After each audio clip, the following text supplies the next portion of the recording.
और उसने सुदामा की पत्नी से कहा कि भाभी ये गरीबी तुरंत दूर हो जाए अगर भैया चाह ले। उस राजा के पास चले हमारे साथ, वो राजा मुझे असरफियां देता है, पालकी भेजता है, ये तो मुझसे ज्यादा योग्य है। ये राजा के यहाँ जा करके अगर गीत सुना दे, रचना सुना दे तो पैसे की कोई कमी नहीं रहेगी। जैसे हमारे हरिदास जी महाराज थे, वो किसी के लिए नहीं गाते थे, वो अपने मनमोहन को रिझाते थे। मनमोहन तुझे रिझाऊं,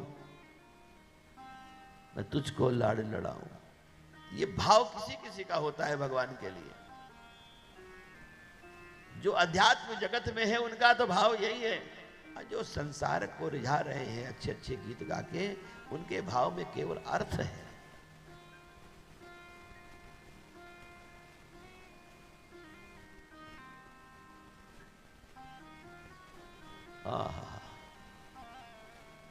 भगवान चले, इधर चक्रधर ने सुशीला को तैयार कर लिया। सुशीला का मैं वचन देती हूँ जाएंगे। सुदामा जी की पत्नी ने वचन दे दिया तो पति ने एक्सेप्ट कर लिया। ये होता है संबंध। ये नहीं कि हम जिसको वचन दे वो तुम करो। अगर पत्नी भी वचन दे तो पति को भी वही करना चाहिए, क्योंकि उसकी भी प्रतिष्ठा है, उसका भी धर्म है। यहां पर सुशीला ने वचन दे दिया कि जाएंगे, तो सुदामा जी को लगा ये धर्म है कि अगर पत्नी ने कहा। पत्नी ने क्यों कहा? बच्चों के लिए कहा कि बच्चों की परवरिश हो जाएगी। फिर कृष्ण नाम की माला जपी, कहा ठीक है चलूंगा। चक्रधर के साथ गए और उसने तो मदिरा पी रखी है। जो धन के नशे में है वो भी तो नशा कर रहे हैं, उनके यहां क्या जाना।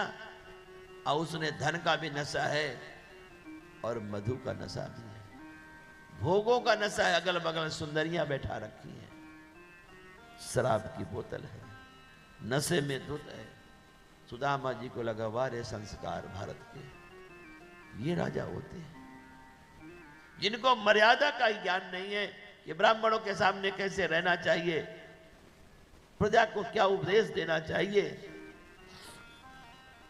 सुदामा जी खड़े हैं और चक्रधर खड़ा है, कोई बैठने को नहीं कह रहा।